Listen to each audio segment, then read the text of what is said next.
It beautiful souls. I am back again trying to get these messages out today. Yes, but anyway, this one is called faithfulness because that is a question, that is a word that we tend to have some issues with throughout our lives with each other, with our family, with our friends, with our relationships, spouses. More than anything with God. So we're going to get right into this one. And I'm going to go into, because it's Psalms, these next three are kind of back to back with each other, but this one is in Psalm 78. And it is verses 9 through 20 is where I'm going to start off at. And I'm going to read, and you're going to I'm going to go through it. Okay, so the Ephraimites, armed with the bow, turned back on the day of battle. They did not keep God's covenant, but refused to walk according to his law. They forgot his works and the wonders that he had shown them. In the sight of their fathers, he performed wonders in the land of Egypt. In the fields of Zoan, he divided the sea and let them pass through it, and made the waters stand like a heap. In the daytime he led them with a cloud, and all the night with the fiery light. He split rocks in the wilderness and gave them drink abundantly as from the deep. He made streams come out of the rock and caused waters to flow down like rivers. Yet they sinned still more against him, rebelling against the Most High in the desert. They tested God in their heart by demanding the food they craved. They spoke against God, saying, "Can God spread a table in the wilderness?" He struck the rock so that the water gushed out and streams overflowed. Can he also give bread or provide meat for his people? I'm going to stop right there. That's verses 9 through 20. And that is in the book of Psalms, chapter 78, verses 9 through 20. What we see right here is what we deal with each and every day within ourselves. This is something. When I tell you it's something, and it's ugly and it's nasty and it's within all of us in some way, shape, form, or fashion, it is something that is really ugly. But anyway, what this is talking about is faithfulness. The children of Ephraim turned their backs on God in the time of battle. Meaning when it was time to stand up and fight, instead of fighting, they ran. And this is within, whether these are spiritual battles, whether these are physical battles. And remember, they can be mental, emotional, physical, financial. They can be spiritual. They can be in the natural. Whichever battles these are, understand something. They were not faithful to God. I'm going to go into the story of Ephraim. Now, Ephraim is one of Joseph's children. So these children are coming from their descendants of them. But remember, they're also part of Egypt. So, because remember, Joseph married an Egyptian woman. The one thing I would say is sometimes we suffer from things called that backwardsness, which I was speaking about before. And it is something because it gives us doubt, it gives us disobedience, it gives us fear and anxiety and depression and all these other things. This is what it stems from. And it's from being in a place and going through certain things and then coming out of it and then not being able to move forward. So the looking back, staying in one place, the stagnation, and not moving forward. And this is so not good. It says doubt. It screams no faith. It screams all of these things.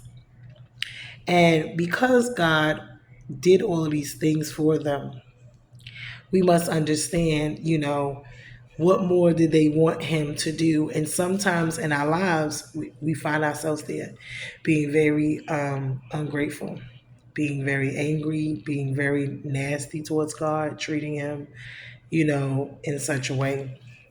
And this could be with God, it could be with our friends, it could be with our family, it could be with anyone, because honestly, it doesn't just stop there. It just, this is an ugly, evil, bitter resentment, things that are stuck in there that need to come out, that God needs to help us weed out of our lives. There's some root in there that needs to be plucked out from the root. There's a seed that needs to come out. It's just been growing inside of you.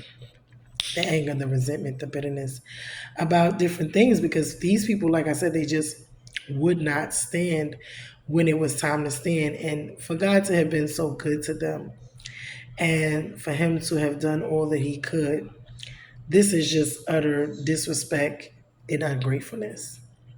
And sometimes, even though things don't go the way that we want them to go, we got to sit back and say, it could be a lot worse. And maybe it would have been if he had let us have our way. Sometimes having our way can destroy us.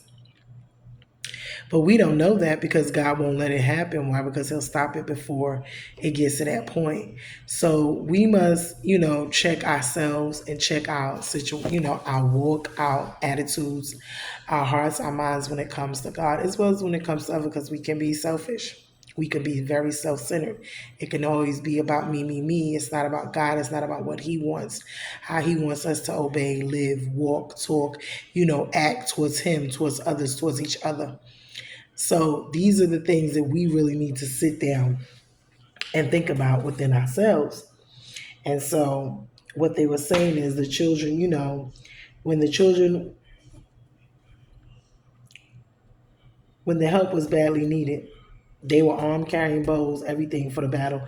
But they turned around. They did not keep the covenant with God, refused to walk in his laws, forgot his works, his wonders, all he showed them.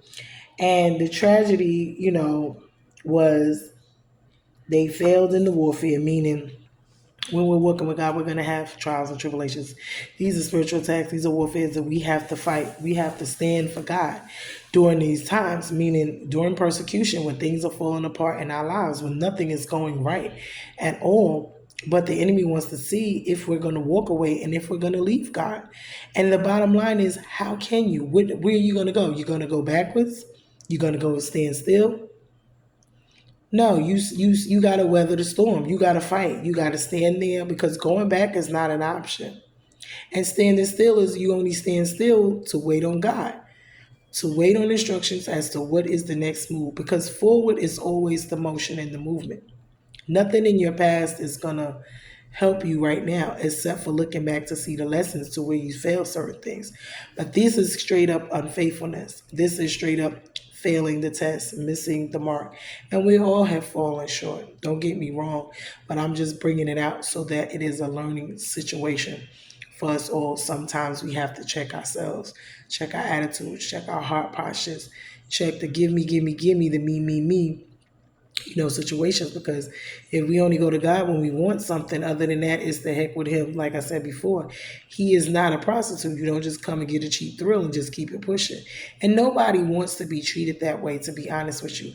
I don't care if, who or where, what, why. No one wants to be treated that way. No one wants to be made to feel like they're being used, they're not valued.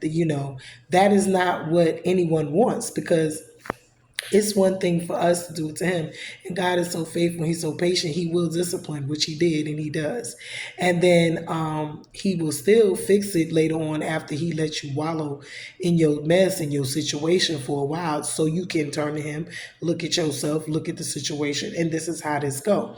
Because if it's always a me situation, that is not going to work. God requires certain things from us.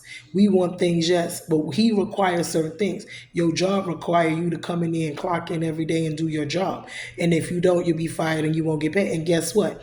God requires certain things too. And the things that he requires is not going to kill us to do. It's not. Now, we may feel some type of way when we're going through persecution, but it's a part of the situation and we have to deal with it. We have to. We're going to get persecuted at our jobs, or, meaning just in life, things are never going to be always right.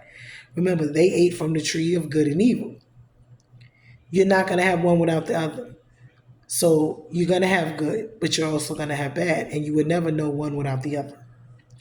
So I just hope that this helps and bless someone because it really um, blessed him. What I would say is we do not live by explanations because sometimes, our patience, we live by hope, faith, love, trust, these are the things that we should be looking and living by. But I'm gonna go into more within the next video because I have this one and I have two more that I have to get out. But what happens is they're unfaithful, they're being ungrateful, they're forgetting what God has already done in their lives, and it does leave God in a situation where He has to deal with you. Um, just be faithful, just honor Him, and that's what anyone. And even just looking at this, because Joseph was one of the main characters in the Bible as well that went through a lot and God redeemed him. But as we could see, when it came to his children, somehow it got lost. But I'm going to get to that in the next two that I'm going to do. And it's going to bring it on in home. So bruised and not broken. Be blessed. I hope that this message really helps someone and bless them because it really blessed me. It lets us sit down and think about our lives, and think about who we are, what we're doing while we're here, just a lot of things and a lot of issues that we can try to avoid. No, we're not perfect. We may not even get it right the first time or each and every time, but it's something that we take note of so that we can try to work on correcting and ask God to help us with these areas that we struggle with. And He's faithful and He will. So we are always bruised and not broken. Be blessed, my blessed, wonderful, beautiful souls. And until the next message, which I got two more to do, and then I'll be done for today. Love you guys. Later.